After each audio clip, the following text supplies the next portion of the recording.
नमस्कार, साधना प्लस पर पंजाब हरियाणा हिमाचल की खबरों में आपका स्वागत है और मैं हूं आपके साथ पूजा अग्रवाल। शुरुआत करेंगे हेडलाइंस के साथ। महम पहुंचे राज्यसभा सांसद दीपेंद्र सिंह हुड्डा। कांग्रेस अध्यक्ष अनिल शर्मा को दी श्रद्धांजलि। पिछले महीने कोरोना से हुई थी अनिल शर्मा की मृत्यु। रेवाड़ी में केंद्रीय मंत्री ने किया ऑक्सीजन प्लांट का शुभारंभ। नागरिक अस्पताल में लगाया गया ऑक्सीजन प्लांट। इंसाफ मंच ने एम्बुलेंस को दिखाई हरी झंडी। नानक चोपड़ा ने छोड़ा बीजेपी का दामन। बीजेपी के शहरी महामंत्री थे नानक चोपड़ा, शिरोमणि अकाली दल में हुए शामिल। और विधायक गीता बक्कल ने किया बीजेपी पर वार। कोरोना में सरकार पर लगाया लापरवाही करने का आरोप। कोरोना में चुनाव करवाना था बीजेपी की प्राथमिकता।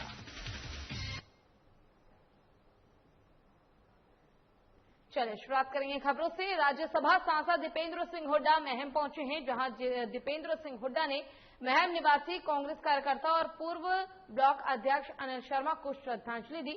गौरतलब है कि अनिल शर्मा का पिछले महीने कोरोना से निधन हो गया था। वहीं मौके पर दीपेंद्र हुड्डा ने बीजेपी सरकार को कोरोना काल में असफल बताया है।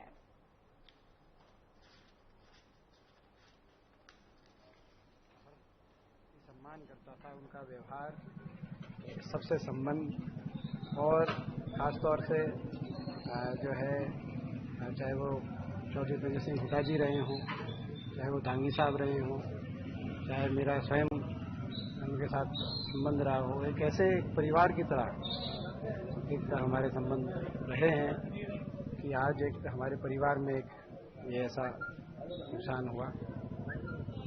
उस समय क्योंकि हुड्डा साहब और मेरी माताजी दोनों कोरोना में स्वयं काफ़ी लंबे समय तक अस्पताल में भी रहे और उसके बाद भी जो है दवाई वगैरह पे जो अब जब पूरी तरह डॉक्टरों ने, तो मैं उन्हीं की सेवा में मैं भी लगा हुआ था, तो उस समय भी ऐसा था।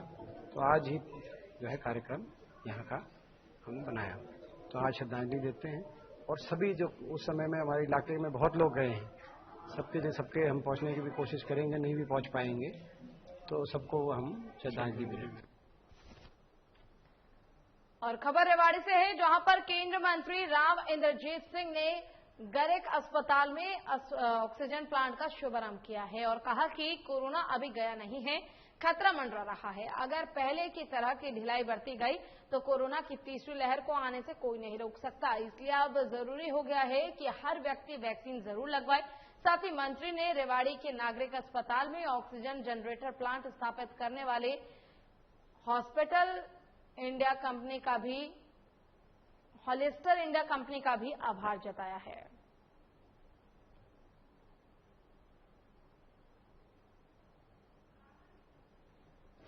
हमने इसलिए लगवाए हैं कि पिछले संक्रमण के दौरान जिस तरह से मारी ऑक्सीजन की हुई थी, डर सबको लगने लगा है और सरकार की तरफ से उपलब्ध करवाए गए हैं, CSR की तरफ से उपलब्ध कराए गए हैं, कई समाज सेवियों ने भी ये उपलब्ध करवाए हैं।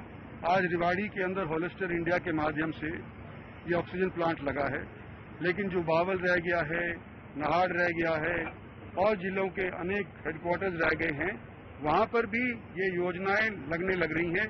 कुछ भारत सरकार की तरफ से NDRF डिजास्टर रिलीफ जो है उसका पैसा है, वो उसके माध्यम से लगने जा रहे हैं। और आज एक निजी होटल में अकाली दल के हल्का प्रधान विजेंद्र सिंह मखन बरार की मौजूदगी में एक प्रोग्राम आयोजित किया गया, जिसमें बीजेपी के शहरी महामंत्री नानक चोपड़ा अकाली दल में शामिल हो गए। वहीं नानक चोपड़ा को अकाली दल ने जिला जनरल सेक्रेटरी की जिम्मेदारी सौंपी है। वहीं इस कार्यक्रम में राजकुमार शेट्टी को जिला सीनियर वाइस प्रधान नियुक्त किया गया। साथ ही मंजीत मिंटू, तरसीम जंड और सुखपाल सफरी को भी जिला टीम में वाइस प्रधान के रूप में नियुक्त किया गया है।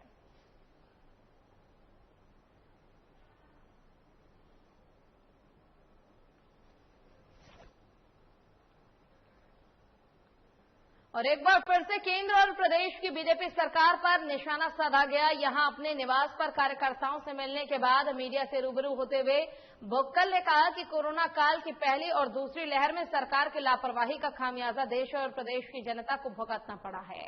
साथ ही उन्होंने कहा कि देश में कोरोना की पहली लहर आने के बाद देश हित और जनहित में जहां सरकार को सचेत होकर काम करना चाहिए था, वहीं सरकार लापरवाही का परिचय देते हुए बंगाल चुनाव और यूपी पंचायत के चुनावों को संपन्न करने में जुट गए। और झज्जर की एक खबर, जहां कोरोना में चुनाव करवाने को लेकर बीजेपी पर निशाना साधा किया। आपको बता दें कि ये कहा गया है सीधे तौर पर कि जहां कोरोना काल में सरकार को जरूरी था कि कोरोना की चीजों पर नियंत्रण किया जाए और कोरोना के आंकड़ों पर नियंत्रण किया जाए, ऐसे में सरकार चुनाव कराने में व्यस्त थी।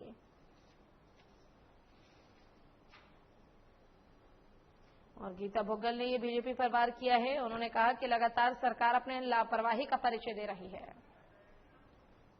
लैपटॉप से या जिसने पढ़े हैं, अब आप देखो, आप अगर नेट सर्विसेज नहीं उनको दे रहे तो उन तक पहुंचेगी कैसे? मतलब अगर पढ़ ही नहीं पाए तो मॉनिटरिंग क्या सिस्टम रखा सरकार ने वही इंश्योर करने के लिए कि जो हमने शिक्षा के लिए लेसन्स बनाए थे वो बच्चों ने पढ़े कि नहीं पढ़े? कोई फीडबैक का तो कोई सिस्टम नहीं बनाया। देंगे अगर आप दोगे तो उसमें पढ़ाने के लिए तो कुछ कंटेंट तो होना ही चाहिए था। और कैप्टन अमरिंदर सिंह की तरफ से एक आदेश जारी किया गया था कि किसी भी सरकारी अदारों में एसी नहीं चलाया जाएगा, लेकिन इसके मुक्तसर साहिब के सरकारी अस्पताल में सरकारी डॉक्टरों की तरफ से सरेआम कैप्टन अमरिंदर सिंह के नियमों की धज्जियां उड़ाई जा रही है। पूरे पंजाब में सरकारी डॉक्टर हड़ताल पर हैं, लेकिन इसके बावजूद भी मुक्तसर सरकारी अस्पताल के कमरों में एसी लगातार चलाया जा रहा है।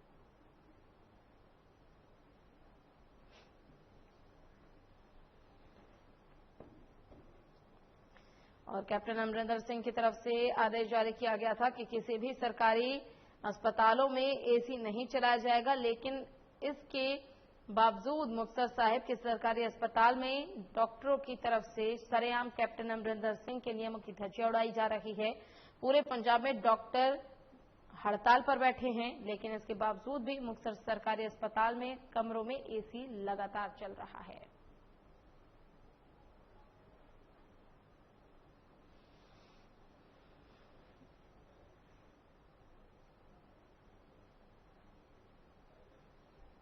सरकार ने ना इंस्ट्रक्शन जारी किया है। कल सरकार ने अपील दिया है, उसके बाद PSBCL ने अपील दिया है। कल आज सरकार ने इंस्ट्रक्शन जारी किया है। ऑफिस का टाइमिंग भी 8 तो 2 बजे तक, उसी टाइम पे एसी वगैरह बंद करके रखना है। दिस इज 10 तारीख तक लागू होता है। असी सारे ऑफिसर को इन्फॉर्मेशन पास ऑन कर लिया है। असी इंस्ट्रक्शन दिया है, उसको कंप्लाई करेंगे। और करनाल के कई बेटियों ने राष्ट्रीय और अंतर्राष्ट्रीय स्तर पर परचम लहराया है। ऐसे में बेटियों के बुलंद हौसलों ने करनाल में लिंग अनुपात की तस्वीर बदल दी है। प्रधानमंत्री नरेंद्र मोदी द्वारा हरियाणा के पानीपत से शुरू की गई बेटी बचाओ बेटी पढ़ाओ मुहिम का असर प्रदेश के कई जिले में देखा गया।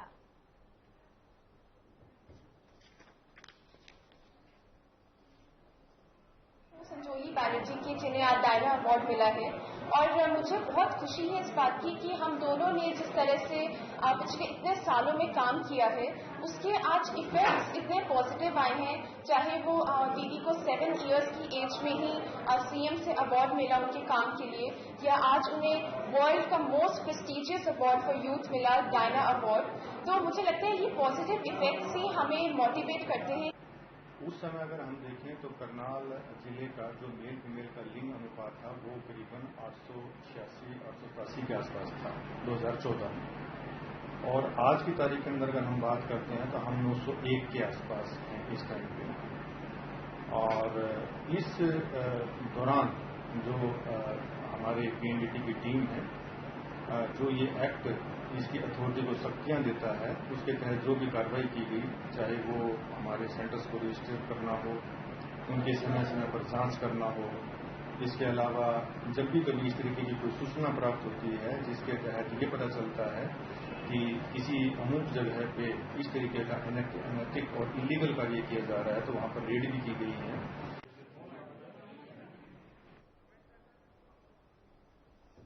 और करनाल की खबर, जहां पर कई बेटियों ने राष्ट्रीय और अंतर्राष्ट्रीय स्तर पर परचम लहराया है। ऐसे में बेटियों के बुलंद हौसलों ने करनाल में लिंग अनुपात की तस्वीर बदल कर रख दी है। प्रधानमंत्री नरेंद्र मोदी द्वारा हरियाणा के पानीपत से शुरू की गई बेटी बचाओ बेटी पढ़ाओ मुहिम का असर प्रदेश के कई जिलों में देखने को मिल रहा है।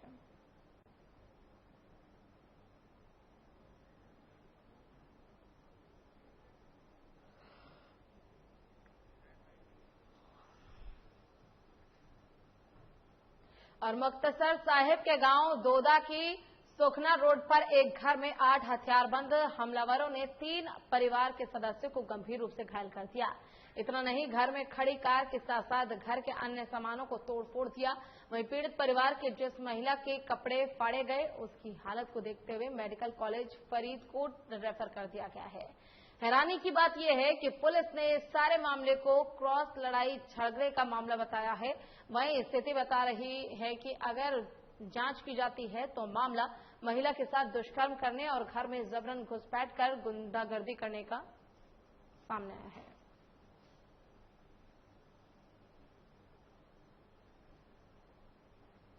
बाहरों बदमाश छड्ड के साडे घर की तोड़ भन्न की जी। साडे सारे परिवार के सट्टा मारियां।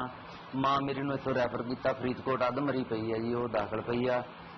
अज 26 तरीक रात की घटना जी। हजे ताईं पुलिस ने कोई कार्रवाई नहीं की, कोई किसी तरह का कोई विरोधी नूं फड़िया नहीं गई। उल्टा सानूं धमकियां मिल रही भी तेरे घरे नशा सट के तेरे ते नशे का परचा पवावांगे पुलिस नाल रल के। ते ना जी एससी भाईचारे दे कुछ घर ने थोड़ा जा इत्थों मेन चौंकी तो थोड़ा जिहा अगे जाके किलोमीटर मन के चलो, उत्थे कश्मीर सिंह सन ऑफ रामा सिंह ते सुखजीत सिंह है इहदी माता ते भरा इहदा लवप्रीत सिंह, ये उत्थे रहिंदे ने। इन्हां दे नाल ही गुआंढ दे विच मनप्रीत सन ऑफ किशन सिंह ये रहिंदे ने। ठीक है, इन्हां दी आपस में 26-27 की रात नूं लड़ाई हुई सी। वो लड़ाई दौरान साडे कोल इन्फॉर्मेशन आई सी 28 तरीक नूं, जो डॉक्टरी MLR के मुताबिक रिजल्ट सी उहदे मुताबिक दोनों तरह के बयान लिख के जो बनती कार्रवाई असीं कर दित्ती सी। और तरनतारन की नजदीकी गांव पंडोरी गुलामी में रहने वाले एक महिला ने गांव के ही मौजूदा कांग्रेसी सरपंच पर गोली चलाने का और जान से मारने की धमकी देने का आरोप लगाया है।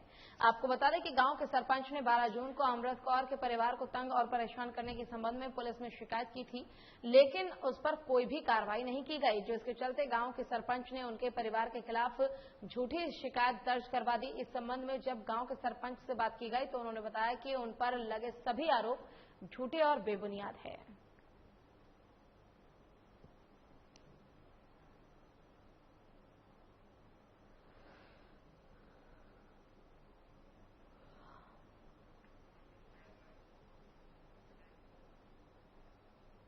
और हरियाणा के फतेहाबाद में 2 साल की बच्ची के गौचर नाम की दुर्लभ बीमारी का केस सामने आया, जहां बच्ची के परिजन इलाज के लिए दर दर की ठोकरें खाने को मजबूर हो रहे हैं। न ही सरकार की ओर से उन्हें कोई मदद मिल रही है और वहीं इस बीमारी से बच्ची का खून बनना बंद हो चुका है, जिसके इलाज के लिए 35 से 40 लाख रुपए का खर्च आएगा।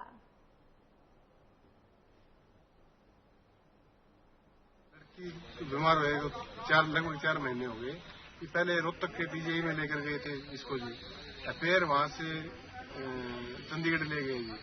तो वहाँ जैम नाम का कोई लगेगा जी, कुछ 1.5 लाख रुपए एक इंजेक्शन का खर्चा है।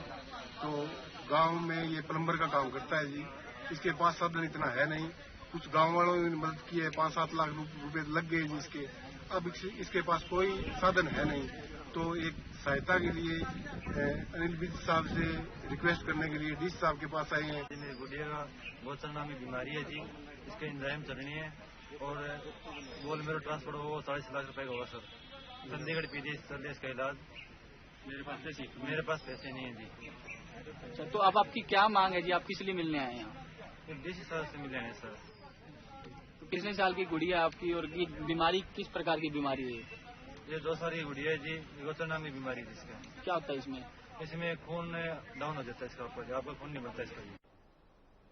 और SDVM सीनियर सेकेंडरी स्कूल की लिफ्ट में स्कूल के ही लैब अटेंडेंट की मौत हो गई।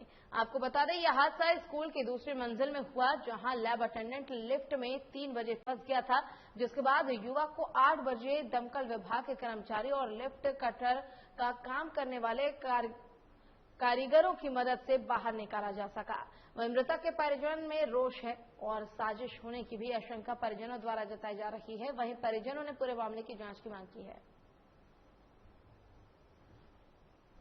4 बजे करीब बात है तो भाई हादसा हुआ है, ऐसे लिफ्ट में हमारा कर्मचारी फंस गया है और शायद उसकी वो एक्सपायर हुआ है। मौके पे सूचना पे हम आए हैं अपने स्टाफ के साथ, तो उसमें आगे देखा तो इसमें ये फंसा हुआ था। मैकेनिक बुलाए थे लिफ्ट के जो जिन्होंने इंस्टॉल किया था, और लोकल मैकेनिक बुलाए हैं, उनको बुला के सहयोग से इनकी स्कूल प्रशासन के सहयोग से, आम जनता के सहयोग से उसको निकाला है अभी और बॉडी को भिजवाया है हॉस्पिटल में। 5:10 पे सूचना मिली है इसकी। उससे पहले ये बताते हैं भाई 3:30 बजे ये हादसा हुआ है, और जब हमारी यहाँ टीम पहुंची तो उस टाइम ये लिफ्ट में फंसा हुआ था और लिफ्ट थोड़ी खुली हुई थी, तो उस टाइम ये डेड हो चुका था जब हमने इसको देखा। उसके बाद ये अपना लिफ्ट वाली रेस्क्यू टीम आई, उसने इसको काटा और हमारे बंदों ने भी थोड़ी सहायता की और काट के इसको बाहर निकाला। इसको निकालने में 3 घंटे, पौने 3 घंटे, 2.5 पौने 3 घंटे करीब लगे हुए हैं। और रादौर में एक बार फिर चोरों का आतंक देखने को मिला है। आपको बता दें कि चोरों ने एक बार फिर बंद मकान को अपना निशाना बनाया और चोरी की घटना को अंजाम दिया। चोरों ने रादौर के सिविल अस्पताल के पास हरी कॉलोनी में एक बंद मकान का ताला तोड़कर घर में रखे लाखों रुपए और सोने चांदी के गहने पर हाथ साफ कर दिया। वहीं मिली जानकारी के मुताबिक चोर घर में दीवार से कूदकर अंदर घुस गया और चोरी की घटना को अंजाम दिया। कॉलोनी है ये हमारी। मैं 2 साल से यहाँ रह रही हूँ किराए पे, और मैं ड्यूटी पे गई हुई थी, नाइट ड्यूटी थी। 8 बजे वहां से आई हूँ तो बाहर का लॉक लगा हुआ था, वो मैंने खोला तो खुला नहीं, अंदर से बंद था और दूसरे पीछे के रास्ते से सारा खुला हुआ था। और मेरे घर में मैं बड़ी तो सारे दरवाजे टूटे पड़े थे, लोग खुले पड़े थे, टूटे पड़े थे। और पानीपत की दिल्ली पैरेलल नहर में नहाते समय आज एक युवक पानी में डूब गया, लेकिन नहर में छलांग लगाने से पहले उसने सेल्फी ली, जबकि युवक को तैरना नहीं आता था। दोस्तों ने भी बार बार युवक को मना किया कि नहाने मत जाओ, लेकिन जब मौके पर दूसरे दोस्त ने उसे बचाने की कोशिश की तो युवक ने उसे गले से पकड़ लिया, लेकिन बाद में उसका हाथ छूट गया और युवक नहर में डूब गया। वहीं गोताखोरों ने काफी दूर तक नहर में उसकी तलाश की, लेकिन उन्हें अब तक कामयाबी नहीं मिल पाई है।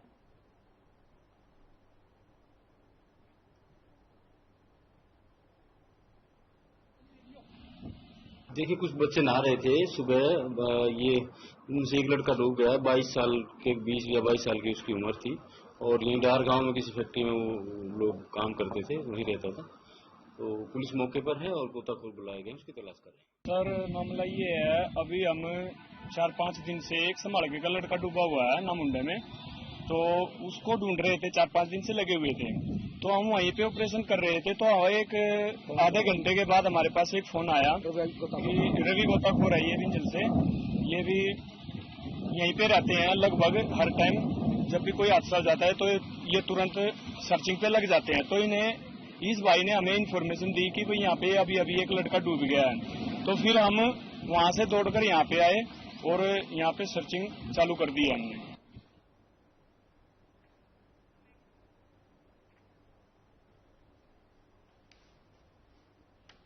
और पानीपत की खबर, जहां दिल्ली पैरेलल नहर में नहाते समय आज एक युवक पानी में डूब गया और उसकी मौत हो गई।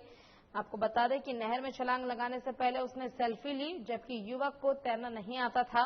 दोस्तों के बार बार मना करने के बावजूद युवक नहर में कूद गया और अभी फिलहाल युवक का शव नहीं मिल पाया है। पुलिस प्रशासन की तरफ से और गोताखोरों की तरफ से लगातार सर्च अभियान चलाया जा रहा है युवक के शव को ढूंढने के लिए।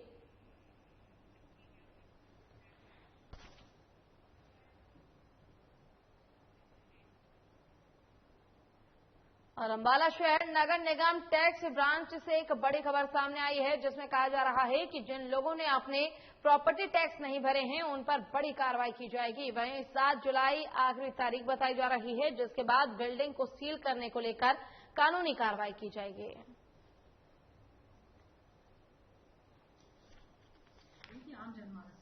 हमारे जो भी डिफॉल्टर हैं उनको 7 तारीख तक नोटिस दिया जाता है अंतिम, कि अपना 7-8 तारीख से पहले संपत्ति कर जमा करवा दें वो, वरना उन पे नोटिस देके आगे सीलिंग की कार्रवाई, जो भी कानूनी कार्रवाई बनती है वो की जाएगी उन पे।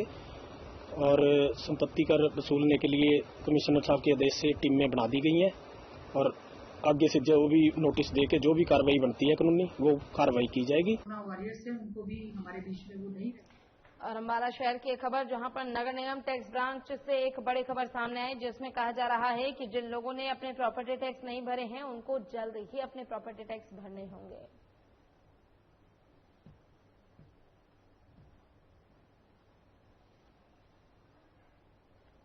और अम्बाला शहर के बलदेव नगर में पानी को लेकर बड़ी समस्या सामने आई है, जहां काफी दिनों से पानी नहीं आ रहा है और इसकी कोई पूरी तरह से जानकारी नहीं मिल पा रही है। वहीं पब्लिक हेल्थ डिपार्टमेंट की तरफ से भी लोगों को पानी मुहैया नहीं कराया जा रहा है और जिसको लेकर के लोग काफी ज्यादा परेशान हैं।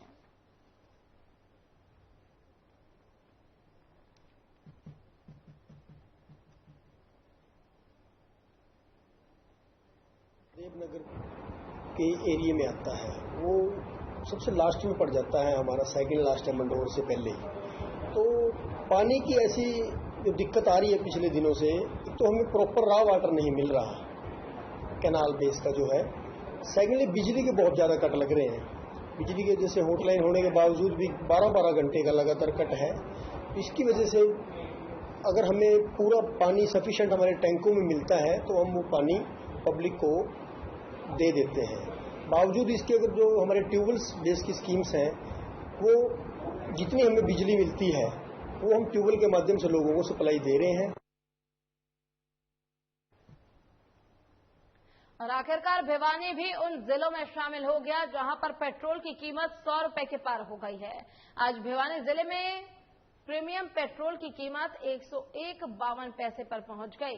वहीं नॉर्मल पेट्रोल शतक में मात्र 3 की दूरी पर आ गया है। कोरोना संक्रमण को हराने वाले और उससे बचने वालों को हर रोज महंगाई की डोज सरकार द्वारा दी जा रही है। लोगों का कहना है कि गैस सिलेंडर, पेट्रोल, डीजल, सरसों तेल के दाम आसमान छू रहे हैं।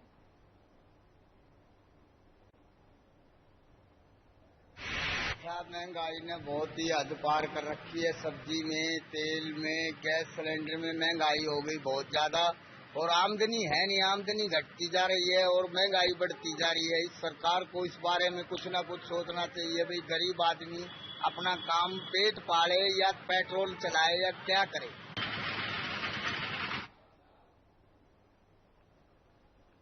तो भिवानी की खबर, जहां अब भिवानी भी ऐसे शहरों में शामिल हो चुका है जहां पेट्रोल की कीमत 100 रुपए के पार पहुंच गई है। अगर बात की जाए भिवानी की तो आपको बता दें कि यहां प्रीमियम पेट्रोल की कीमत 101.52 पैसे पहुंच गई है। वहीं नॉर्मल पेट्रोल शतक के मात्र 3 की दूरी पर आ गया है। लगातार केंद्र सरकार की तरफ से पेट्रोल, डीजल के दाम बढ़ाए जा रहे हैं, जिसको लेकर आम जनता काफी परेशान हो रही है।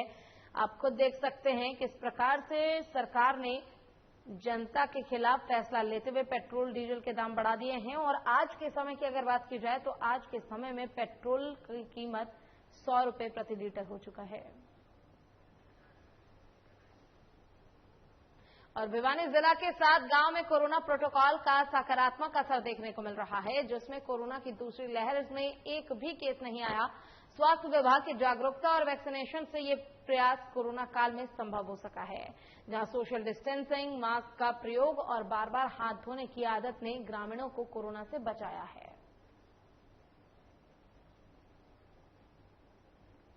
अब तक 3,10,000 टोटल पॉपुलेशन को वैक्सीनेशन की है और 3,15,000 की टेस्टिंग कर चुके हैं और आने वाले महीने में, इस जुलाई महीने में आशा है कि हम 8 लाख का टारगेट पूरा करेंगे।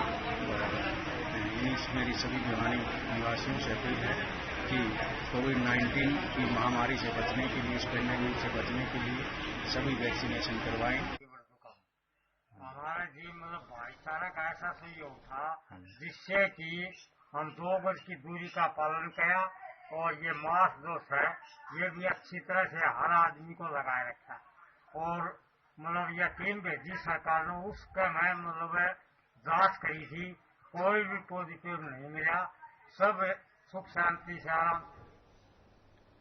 और फरीदाबाद के बल्लभगढ़ के मुख्य बाजार स्थित सिही गेट के रोड पर ट्रांसफार्मर में अचानक भीषण आग लग गई। आग इतनी भयानक थी कि आसपास खड़े लोगों में भगदड़ मच गए। इस बीच मौके से किसी व्यक्ति ने पुलिस को सूचना दी, जिसके बाद पुलिस चौकी इंचार्ज विनोद गौतम की सूझबूझ के चलते सबसे पहले बिजली विभाग को फोन कर बिजली कटवाई गई और उसके बाद फायर ब्रिगेड की टीम को फोन किया गया। वहीं मौके पर पहुंची फायर ब्रिगेड की टीम ने आधे घंटे की कड़ी मशक्कत के बाद आग पर काबू पा लिया है और बड़ा हादसा होने से टल गया।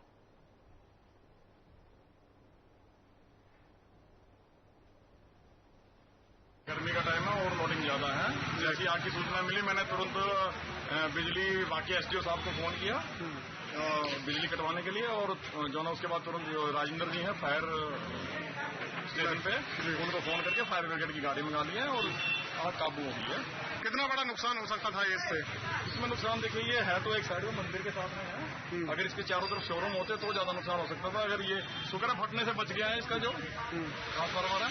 गर्मी में ओवरलोड रहता है काफी और गर्मी पड़ी रही है, उसकी वजह से कई बार लगती रहती है आग ट्रांसफार्मर में, और कंट्रोल रूम से सूचना मिली थी, मौके पर आकर आग पर काबू पाया। वैसा नुकसान तो कोई नहीं है, ट्रांसफार्मर ही फुका है, बाकी और कोई जनहानि नहीं है वैसा कोई। क्या मानते हैं इससे कितना नुकसान हो सकता है? नुकसान तो बिजली वाले बताएंगे हमें यार इस बारे में। कितना बड़ा हादसा तो ये, और भी ट्रांसफार्मर है, पूरी लाइनों में आग लग सकती थी और थोड़ा लोडिंग की दिक्कत है, लोडिंग कम किया जाए तो इनको हादसे से बचाया जा सकता है। हाँ जी, हाँ बिल्कुल। और फरीदाबाद स्वास्थ्य विभाग ने ऑटो चालकों के लिए कोविड वैक्सीनेशन कैंप लगाया है। साथ ही सभी चालकों के लिए कोविड टेस्टिंग कैंप का भी शिविर लगाया गया। फरीदाबाद दिल्ली बॉर्डर पर लगाए गए इस कैंप में ऑटो चालकों को प्राथमिकता के तौर पर वैक्सीनेशन दी जा रही है और जो लोग टेस्ट करवाना चाहते हैं वो भी इस कैंप में टेस्ट करा सकते हैं। इसके अलावा अन्य लोगों के लिए भी ये सुविधा खुली है।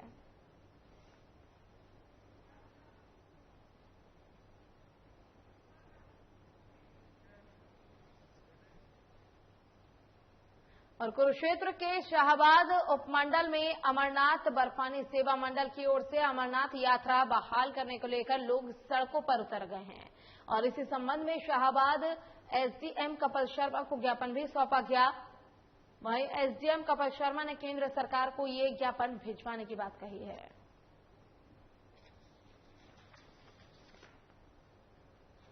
ज्ञापन जो है यहाँ कुछ संस्थाओं के द्वारा बाबा मार्कंडेश्वर बर्फानी सेवा मंडल के द्वारा जो है अमरनाथ यात्रा को बहाल करने हेतु दिया गया है, तो इस ज्ञापन को उचित माध्यम के द्वारा जो कॉम्पिटेंट अथॉरिटी हैं उनके पास हम भिजवा देंगे, क्योंकि फैसला जो है वो केंद्र सरकार के स्तर पे होना है। ये तो जैसा भी जो है इस ज्ञापन पे को भेज करके हम जो है भेज देंगे कि इस पे नियमानुसार आवश्यक कार्रवाई वो की जाए। यात्रा बहाल करो ताकि हर बोलेगा भगत यात्रा पे जाके भोले बाबा के दर्शन।